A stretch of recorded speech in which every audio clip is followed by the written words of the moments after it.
Yo, what's good, fam? My fellow students of MVP University. I'm glad to be back. I'm glad to have my main man, Professor, with me. I'm glad to have my homie Conrad coming through. It's your boy MVP JT on another episode of MVP University, man. I want y'all to stay tuned. We got a big show coming up for y'all in a couple of seconds. So, you know what I'm saying? Just stay tuned. Go and get you some popcorn, get your bottle of water, come back to your computer, your phone, your iPad, your TV, wherever you're watching this on. Get in your seat because we got a big show coming up to you guys in three, two, one. We are here, ladies and gentlemen. We are here live and in person. Professor, what's up, bro? Man, nothing much, continuing to shape the minds of America's youth. Um, and trying to get a handle, man, on what's going on down there in Daytona Beach. Hmm. Man, the real question is what's not going on down there in Daytona Beach, and that's Ed Reed not coaching us. So as a wildcat, what is your take? I guess let's start with Reggie Theus was on HBCU game day, and the host asked him straight up, is there any possibility that Ed Reed, you can mend this fence and Ed Reed can come back and coach? Reggie Theus said no shot. Should there be a shot? Okay, before I dive into this, because I've done my research, I've looked at it, and I've been there.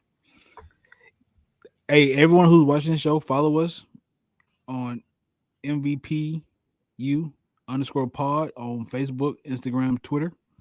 Follow the professor on Twitter. Professor, give me your Twitter handles. You can follow me on Twitter at Pastor DDP. You can follow me on Twitter at underscore MVPJT. So yeah, let's get right into it. Could he come back as a coach?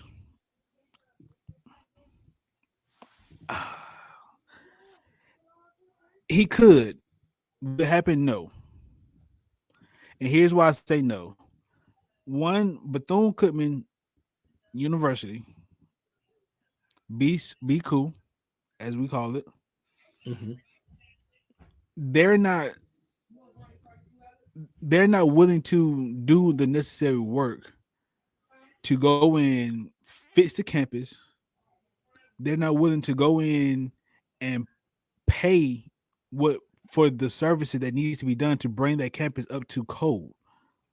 How can Ed Reed go out and try to bring in some of the best players that he can get, and they sleeping in mold?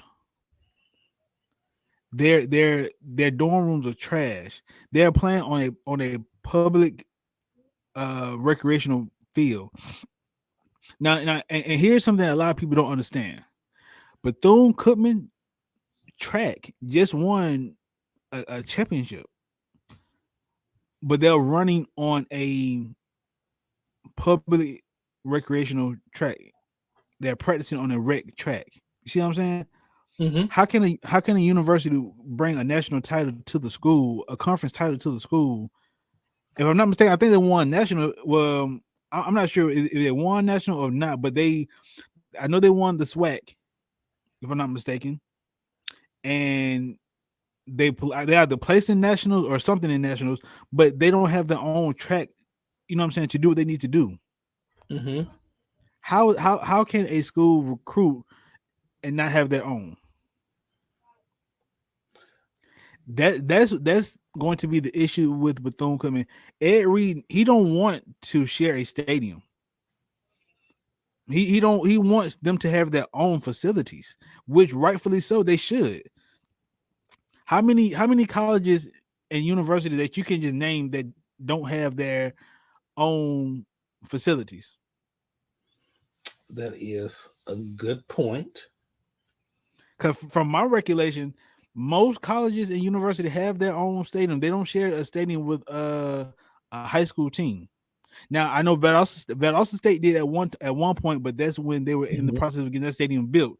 They were sharing with Mhm. Lowndes County and Valdosta High, but no, they were sharing with Valdosta High. I'm sorry, Albany State at one point was sharing the stadium. My hometown, they shared Hugh Mill Stadium with all the high schools until they got the Coliseum built. Okay. I, my thing is if it's a university and they want them to be productive, they want them to be competitive in every sport, they got to have their own.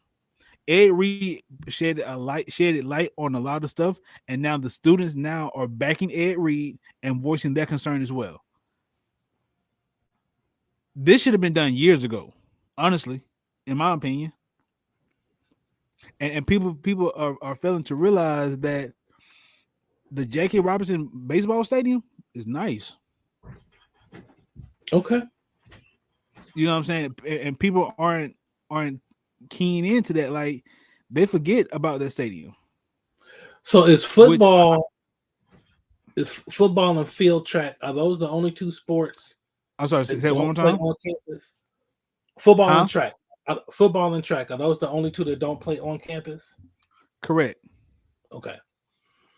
So everything else is on campus. Yep. All right. So that leads me to another question. And I'm gonna ask it, and I want to backtrack to Ed Reed specifically. So something that was said, Roland, Dr. Drake, the interim president, appeared on the Roland Martin show. They had some football players on that show. Reggie Theus was on HBCU game day. Ed Reed was also on the Roland Martin show. Mm-hmm. And there seemed to be some question as to showers. According to the president, there are showers for athletes on the campus. Reggie Theus did mention that there were no facilities for football players on campus. So my question is, if you play basketball on campus, they got showers in them locker rooms for the basketball team, don't they? From my understanding, yes. Okay. Now I do now according per Reggie Theus didn't specify. Ed Reed says there are no showers for football. The football players have to go back to their dorm rooms to shower. I guess unless they're going to go shower in the basketball arena. But so the question is, are there showers like in the football locker room at that stadium? I I, I don't think I think so. I don't recall because I've never been in down there actually in the stadium. Okay. So back to Ed Reed. So one somebody else who was on the Roland Martin show was the a member of a now dissolved alumni group, and I want to talk about that after we talk about Ed Reed. But he said something very poignant. I thought he said he felt like one of the reasons Ed Reed found himself in the situation he was in was because anytime anyone speaks up about the university, the board seeks to silence them. Correct. Now just a little one-on-one about this. And I did not go to Bethune-Cookman, but I did graduate from a private college. So the one thing that I know is really depending on your bylaws, the buck stops with the board. Now, Mm-hmm. at my alma mater, the way they keep the board from being the be all end all is in their bylaws. The board is you have term limits, and depending on what position you sit on. If you have a position on the board, like for example, the president of the board is a 4-year term. But if you are the chair of like alumni relations, that's a 6-year term. If you are an emeritus member, that means you've kind of served your term, but you stay on the board. You can stay on the board for life, but those are non-voting board members. So you don't. So you every 4 to 6 years you get different voices on the board. of trustees at my alma mater. So you don't. So now not all schools have that, and it seems like the board president at Bethune Cookman has been the board president for a while because they've been trying to get him to step down, according to this member of this now dissolved alumni association, for 5 years. So, do you think this was a situation of Ed Reed being silenced? Or do you think this is a situation where Ed Reed did not handle it the right way? Or let me give you a third option because this is my first test. Let me give you a third option. Or can two things be true?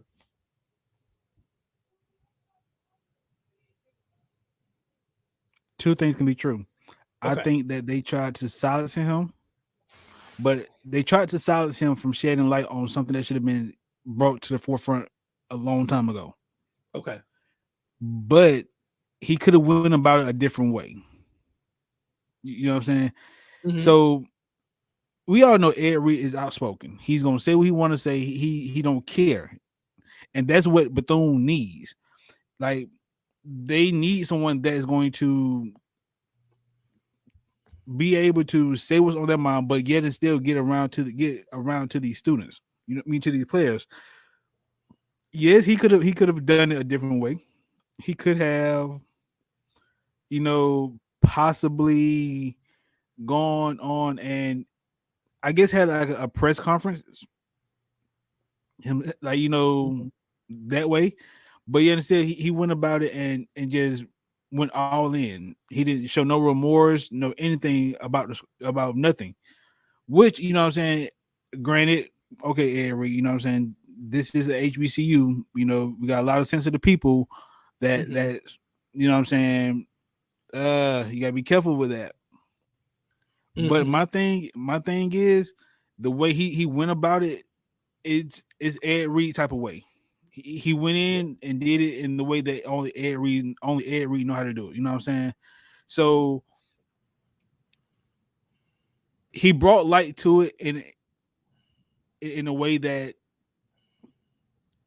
just get it out there. He don't care how it gets out there. He just had to get it out there. He had to express himself and let people know what's going on.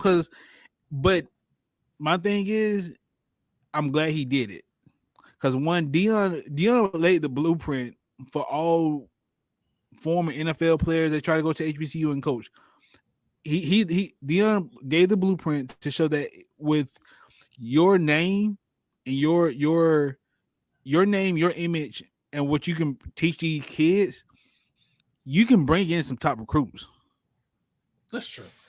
Do you think Prime was one of one? I think Prime was one of one. Now, I think Ed Reed could have done the same thing. Well, let me explain to you why. I think number one, I think that the situation was different. There, Cookman is a major rebuild. I mean, just some now. Jackson State technically does not have an on-campus stadium. If I'm not mistaken, Jackson Memorial, that stadium is also owned by the city of Jackson, is run by the city of Jackson. But as far as proximity, that stadium is significantly closer to the campus than Yeah, the municipal absolutely, stadium that Cookman plays on. Um, absolutely Jackson's not reeling from two hurricanes in a month the way correct. Bethune Cookman is, and also Jackson State is a public land grant university. It's not private like Bethune Cookman is. Um, I think those things make a difference. And as a program, so I was kind of looking through. So Bethune made the playoffs in 2012 and 2013, FCS playoffs in 2012 and 2013. They won the MEAC in 2012 and 2013. Correct. 2014, they beat Florida International. Now, it's Florida International, but that's still an FBS school. And so they do have some recent success in football, but I think that the rebuild at Bethune Cookman was significantly more difficult than Jackson State. And I would also say the same thing about Eddie George and Tennessee. Um, and then I think another thing that makes Dion one of one, he's been able to maintain a modicum of celebrity that neither Eddie George nor Ed Reed were able to maintain after they played football. I think those things make a difference. And now Jackson State is not, Jackson State has money. They're not nearly as cash strapped as Bethune Cookman either. Mm, correct. Um, so I think those things make a difference. William Roden, an article I read of his on Anscape, I think he said it best. Um, you know, they quickly found out that Ed Reed's not Deion Sanders, and Bethune Cookman's not Jackson State. Jackson State does not have some of the infrastructural issues that Bethune Cookman has. This is Jackson true. State has Jackson State has some infrastructural issues. My alma mater, Wabash College, has some infrastructural issues. I think You know, all colleges got infrastructure issues. absolutely.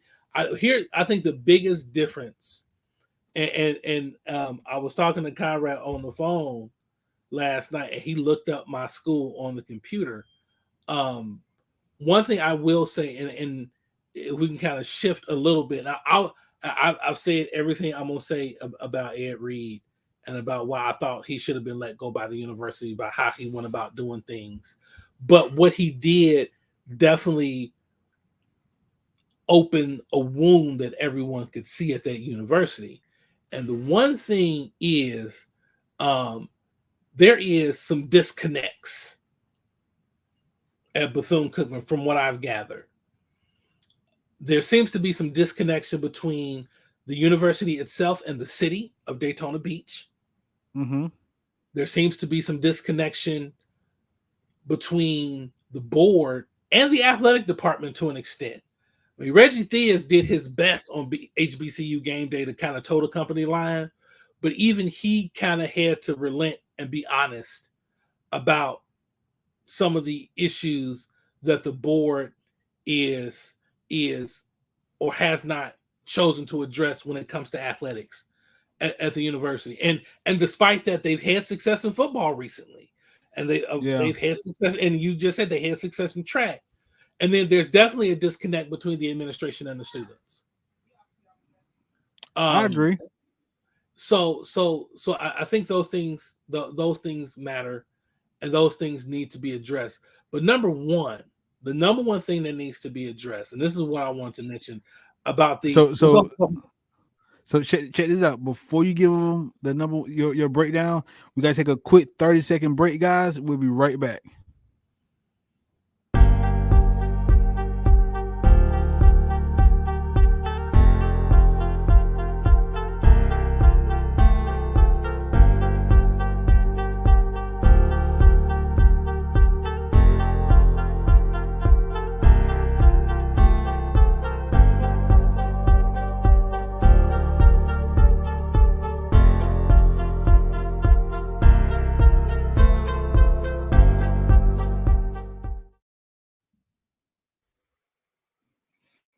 And we're back, guys.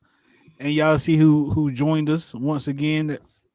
Our main man, our other residents, Cunny, the best side, west side. man, what's that? How long ago is that Cheez It Bowl, man? You can take the Cheez It down now, sir. Issues. Give me a second. I can, but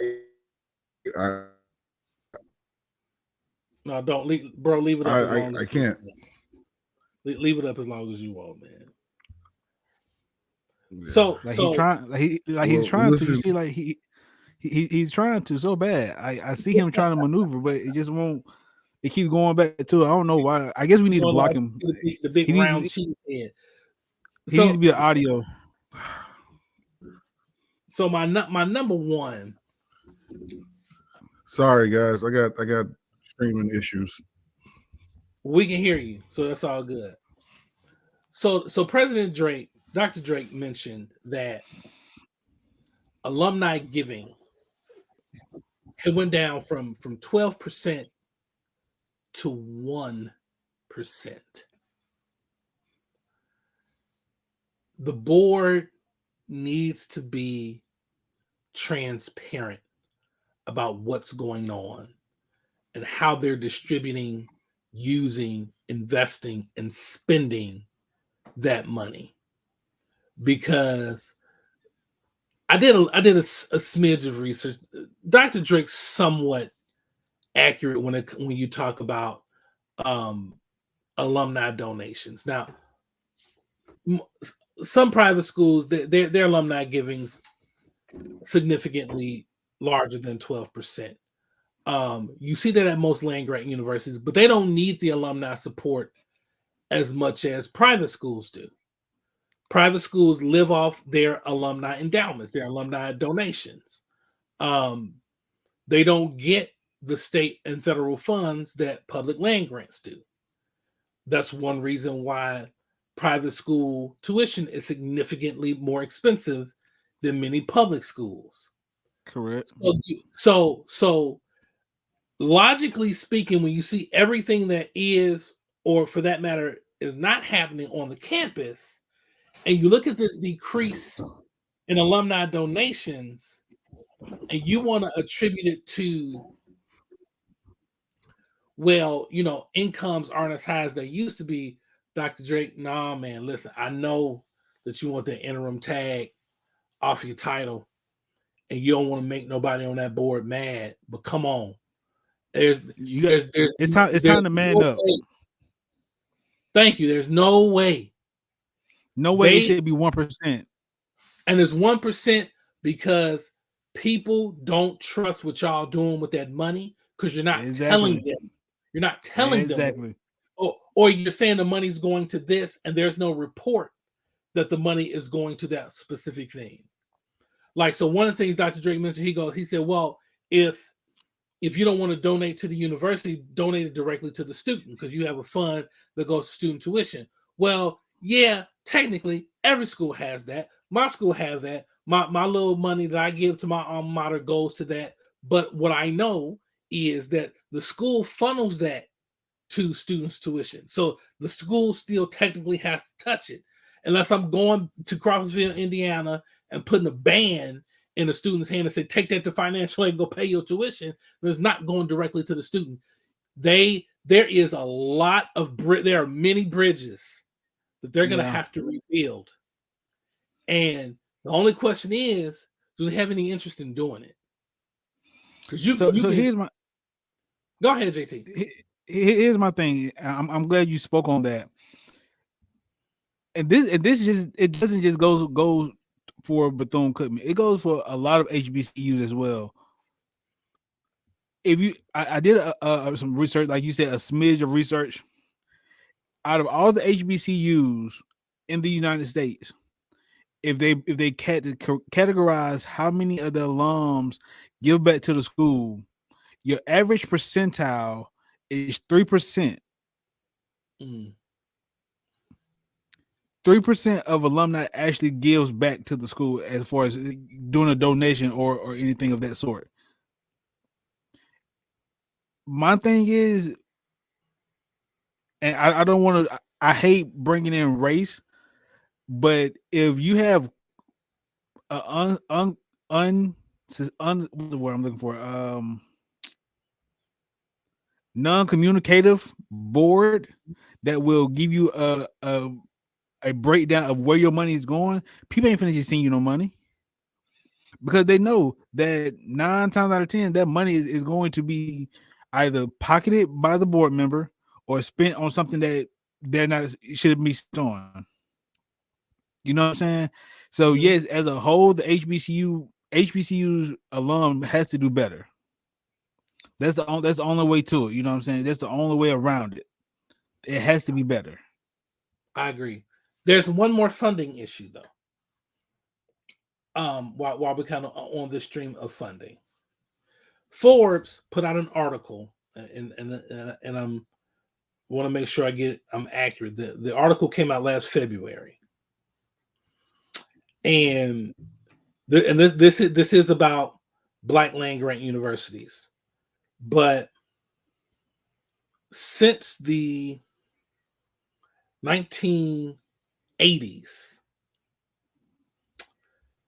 Forbes argues that black land grant universities, black HBCUs, in contrast to their white counterparts, have been underfunded by $12.8 billion.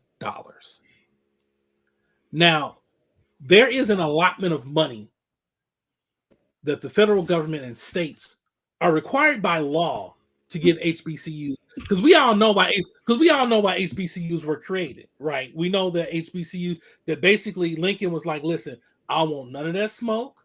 Y'all trying to get into white universities. So we're gonna give black scholars land to build universities so black folks can go get educations. And we're gonna give you X amount of dollars every fiscal year, adjusted for inflation and cost of living and all that good stuff, so that although it wasn't outed as separate but equal, Lincoln can be as close to separate but equal as possible. And the truth is, probably until the 1950s and 60s, the closest thing to separate but equal in this country for black folks were HBCUs. Yeah. And then things began to happen politically, and like this rule in North Carolina, when North Carolina exceeded its enrollment by 170 students, and they did not have to pass and enact this, but the Senate in North Carolina decided, well, since we can take this money from them, we're gonna go and take this money from them, and they cut their state funding by like $2 million this year, because North Carolina A&T is doing well, and Yep. $12.8 billion is a lot of money. They audited the state of Maryland and found out that the state of Maryland owes Bowie State, Morgan State, Maryland Eastern Shore. I feel like I'm leaving out another HBCU in Maryland, but they owe them over $500 million in funds that they're supposed to pay, and they've agreed to pay those funds over, I believe, like 25 years. And the number's even greater in the state of Tennessee. So you're talking about Fisk, and you're talking about Tennessee State, and you're talking about Fayetteville State. So, and I bring that up because on HBCU Twitter, which, listen, them streets done got gangster since this Avery stuff that came out on HBCU Twitter, and a lot of them are talking about alumni giving, but that's only one layer to this whole thing. Yeah. The fact is, states in this country, they have gotten away with perpetually underfunding HBCUs since the 1970s in some cases, and that needs to be brought to the forefront. These states need to be brought to the carpet, and they need to pay up. So before we continue and dive in, you know, my man Kanye Westside was from Daytona Beach. He's going to you know, he's going to different schools. He's seen different things. So Kanye, give us some insight on your thoughts on what's really going on with Bethune. Like, you know, tell me how you really feel. You want feelings or you want facts? Both.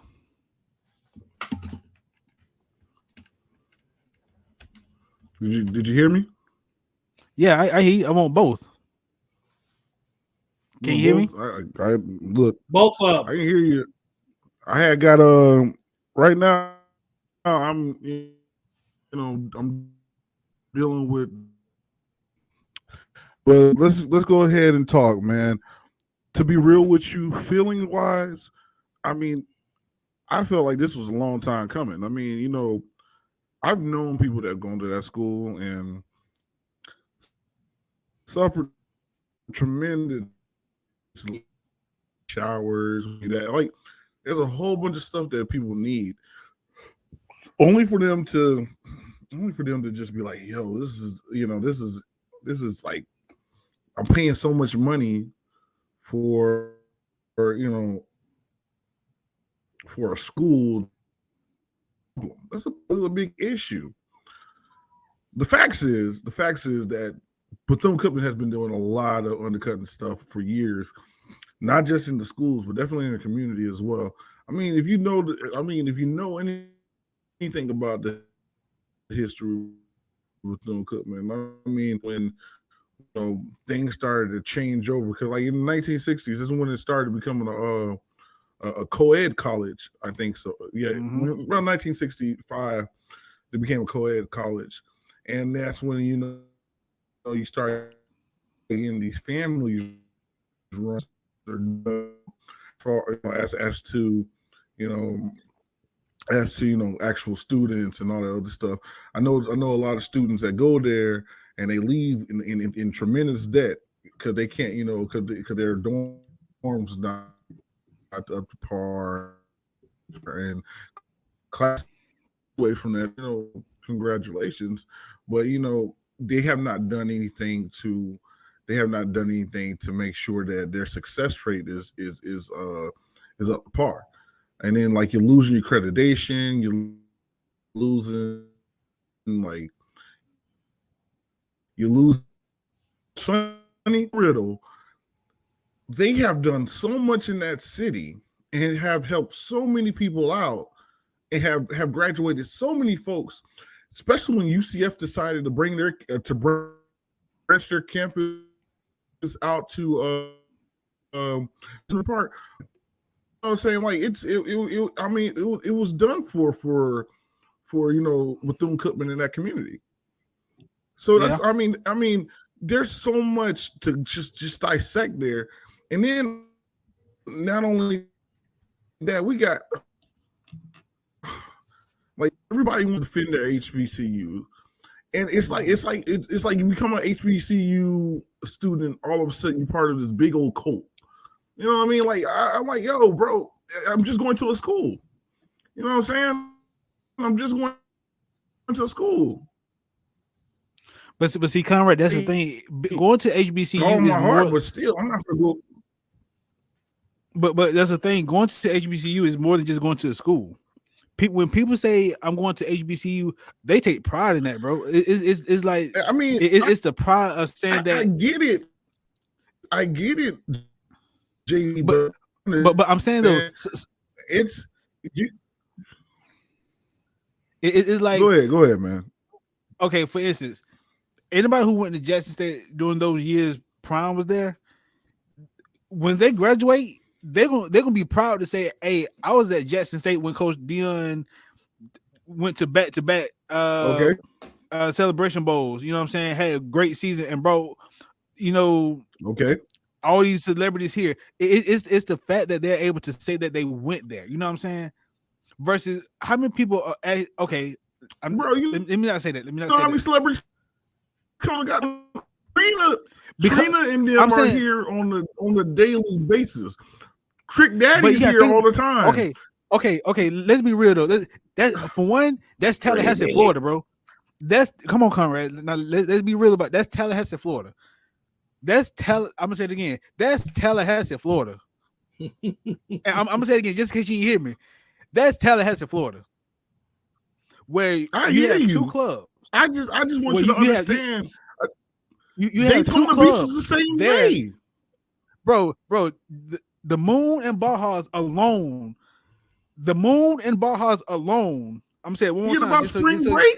You forget about all these other events that happens. Bike week. You forget about car racing week. Are you serious? Time out. The Daytona 500. How much of that money actually goes to Bethune-Cookman? That brings in to Daytona.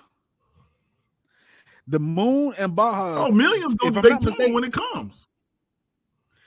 But how and when the Daytona Beach, the city of Daytona Beach, do they allocate money towards Bethune-Cookman? When the Daytona 500 comes, Bike Week, when those spring break, when those communities, those bars on the beach, those hotels, those local events, those different hotels, restaurants, Airbnbs, when they allocate that money back to the city of Daytona Beach, Florida, how much money that goes to Bethune-Cookman? We don't know, but I can personally say right here on this show right here, the Moon, and you know it, the Moon and FAMU has a collaboration, right or wrong. The radio station in Daytona Beach, in Tallahassee, Florida. Shouts out to Joe Bullock. The voice of the Martian 100 is on the radio station. The money FAMU band makes, I'm pretty sure they allocate that towards other areas of the school. If it wasn't for that document series that the band had for Bethune-Cookman, bro, we'll be hurting right now, bro. That was so terrible. Yes, it was terrible, but so it terrible. It was a horrible. I ain't gonna say it was horrible. Will I watch it again? Hear that? I don't want to hear that. I'm sorry. Will I watch it? I don't want to hear that. I No. don't want it. Will I watch that series? We can again? argue this all night. No, we can argue this all night. I do not want to. I do not want to hear that because you know doggone but well. Listen, no. You know doggone well. Conrad, Making a ton of money. huh? Black bike week alone. Black. You know what I'm talking about. You're right. It brings in money, but how much of that money goes to Bethune-Cookman University? How much money when those bike weeks happen? How many events are dedicated to Bethune-Cookman? Say, okay, our proceeds from this party are going to Bethune-Cookman. Our proceeds from this ride that we're gonna take goes to Bethune-Cookman. I'll say this: when that strip goes to partying, Professor, when that strip goes to partying, now you got to be here. I got to show you one day when you get some time, you come to Daytona with me. When that street get the party again, that's Cookman. The whole time is Cookman. Everything that goes down that little road right there between Bethune Grill, Pine Haven, and got there what was it? Nova Road, bro. All that. But kind of hear me out though. Hear me out. Okay. So I'm gonna ask you the same question that I asked Professor at the beginning of the show. Most universities and colleges do not share a football facility or a track facility with a public recreation department, right or wrong. So the money that Bethune-Cookman makes when they have a homecoming, when they have a football game there, they got to pay the parks and recreation first. So now if the school made, if the stadium made, let's just say $50,000 in one game, a portion of that is going to the city, which in return is not giving nothing back to Bethune-Cookman University, who is bringing you the money. The fact that they allow Municipal Stadium put the city seal on the field instead of BCU and say, hey, BCU, this is going to be your stadium. But the stadium and the school is still 4.5, 5 miles away from each other. So many shady deals to where they have put themselves in a bad place. Now, I don't like arguing this because like when I argue this, everybody want to go to the back for Cookman. I've been there. I've seen it. I've seen so many people. You know what? I've seen so many people die in that city, and Bethune-Cookman did a bad eye. You know what happens here when someone passes away here? At least TPD and doggone and fix around the community. You know, at least they do that. You know what I'm saying? Daytona just don't give. Let's be honest. Keep it 100. Keep it 100, JT. You live there. You went to school there. Keep it 100. But bro, at the same time, okay. But before we go any deeper, Professor, chime in. I want to chime in for one thing. And once again, I talked about these disconnects just kind of based on the information that I've read, that I've seen. If there's a disconnection between the city of Daytona Beach and Bethune-Cookman. Now, first of all, in some ways, the city doesn't, like, legally, for lack of a better term, doesn't owe Bethune because Bethune is private. So the land that university sits on, they purchased it from Daytona Beach. So Daytona Correct. Beach ain't got to do nothing for Bethune. Y'all bought it, y'all on your own.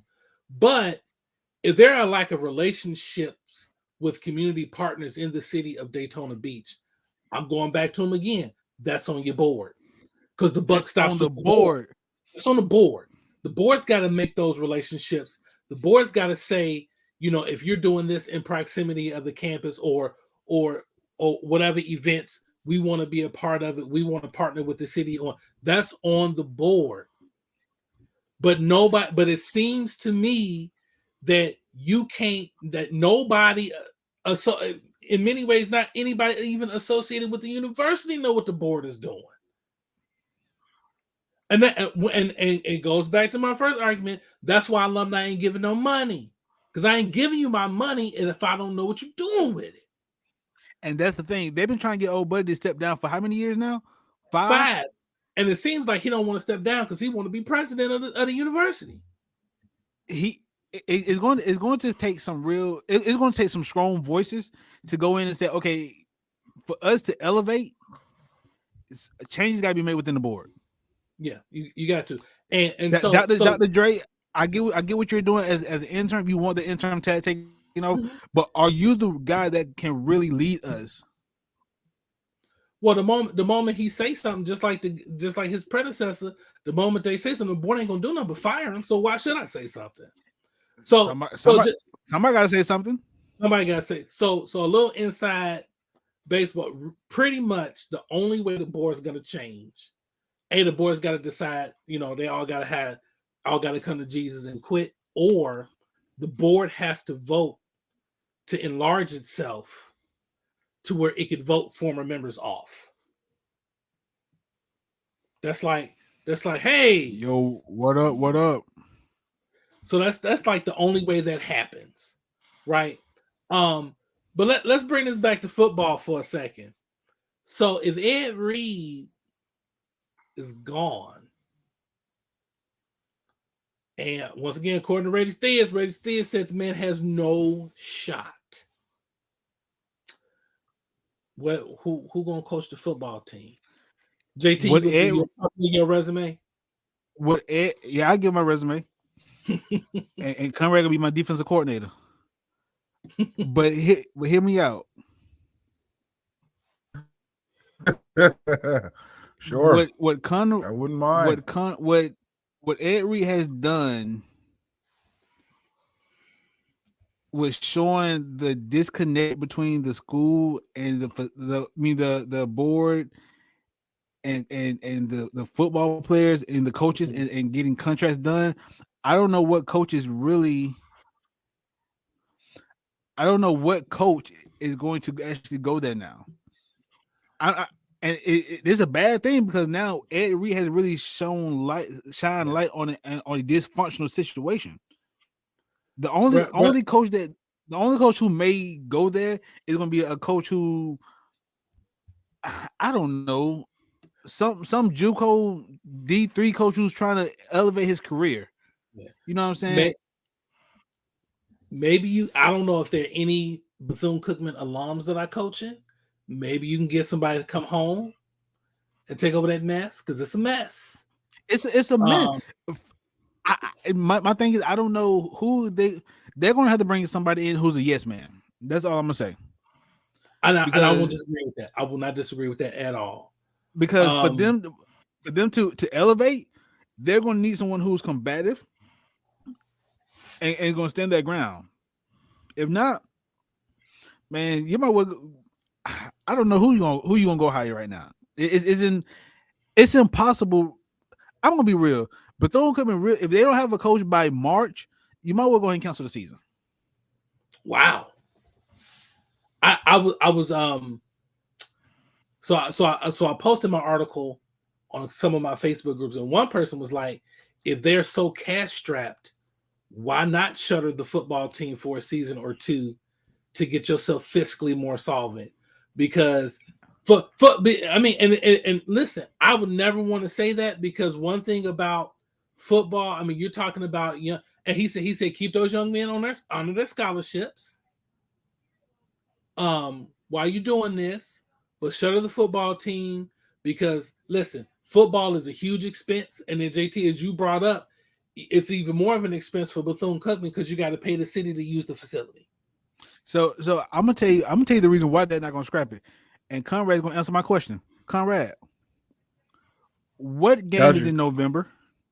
What game is in November? Every November, what game is played that Bethune-Cookman is participating The Classic. And just off the top of your head, how much money does that brings in to both schools? Just off top, just a guess. Off the top of my head, not even 15,000 each, bro. Sorry, bro. It's not that much, man. That comes in, man. So, and that's my point. Because you can tell you why. Because now you're having to pay the city of Orlando to host you. A lot of those people, when they go to Orlando, they're not staying in the city or they're not staying in the city of Orlando. The money that they once made ain't the same money no more. So now it's like the biggest game of the year is now just a normal game. I gotta just go. I gotta go. I'm on my computer's. My computer's messing up. I gotta go. All right, Connie. All right, man. Take care. Okay. All right. See you next week, bro. It's like they're not getting money. So yes, scrap this season. Scrap it for 2. I'm not gonna say start over, but they gotta do something. Yeah, because I don't know what kind of staff they have. So while we on Ed Reed, because so I wrote an article, check it out, MVPU, and I said that there's blame on both sides. My question for the university, and I cited Bill Rhoden's article. I thought Bill Rhoden's article was fantastic because he had mentioned so. The little blurb came out December 27th that Bethune-Cookman had agreed in principle for Ed Reed to be the head coach. So William Rhoden mentioned that he had called the university because usually within a day or two of the announcement, you get a press conference. If they announce and then you get a press conference the next day, usually when an article comes out about it, usually you find out that the board ratified the contract, and when they have the presser, he's officially the head coach. Because usually they'll wait on the announcement. Let's say the board meets like the 10th of every month, right? And they ratified it on the 15th. So they'll just wait till the next month to have the board meeting, do the contract, and announce everything. When they announce this, and he says that they're like, well, they're finishing everything up as far as the contract, and we'll let you know. Then 2 weeks pass, and they're like, they can't find Ed Reed to finish the negotiations, and things are ongoing. And then 2 weeks after that, Ed Reed posts the first IG story. So my question is, and it's rhetorical unless you can answer it, what was the holdup with the contract? And my second thing is along that. So what's the holdup with the contract? What's holding up the contract? And then if there's language in the contract that you and Reed's camp is still trying to figure out, why are you giving him this much access to your campus? Well, which that one I know the answer to, but it doesn't make sense. And then Reggie Theus on HBCU Game Day said, well, he wasn't supposed to host those recruits in that office, but he did anyway. Wait a minute. You just said that he wasn't under contract, so technically he's not an employee of your university. So y'all just let strangers get keys to buildings? Right. Like you are getting on this man for what you deem as running amok, but you let him. And he talking about how he was in Daytona Beach for 3 weeks. He was on the campus. If he was not under contract, he was doing that for free. then why are you letting him do all of these things if he's not under contract? Now the answer is simple because you wanted the cachet, and hopefully you could figure it out. So the universe, some whatever Ed Reed wanted, and this is just my logical conclusion, the university couldn't deliver, and they kept holding it up. You're right. So I'm gonna say this, and we're gonna end there on this one. If y'all want more details and more inside scoop and opinions, check out the professor's post on MTMVPN and on where else did you post it at? Well, I posted it. I wrote the story is on MTMVPN .com. It's on our blog site. You can, if you are on Facebook, you can go to several different HBCU football groups and find my article there as well. But go straight to the website. That's where it is. Hey, listen, y'all. We're gonna continue this next week. Next week we may have a special guest on next week. We don't know just yet. Just be with us. Continue to follow us, Yes. and just chime in. You know what I'm saying, on what you guys think. You know, follow us on Twitter. Chime in on Twitter. We're gonna post. We're gonna be very active on Twitter with you guys. So just follow us, and we're gonna keep talking about this until we get some answers. That's So, right. Kurt Franklin said it saying? best. It ain't over. It ain't over. Ain't over. It ain't over. So it's your boy MVP JT signing out. My main man Professor signing out. Connie, he had to go. He had some technical issues, but hey, we'll be back. Promise you. Talk to y'all soon. We out. All right, Professor. I'm going, bro. All right, man. Have a good one. Yes, sir.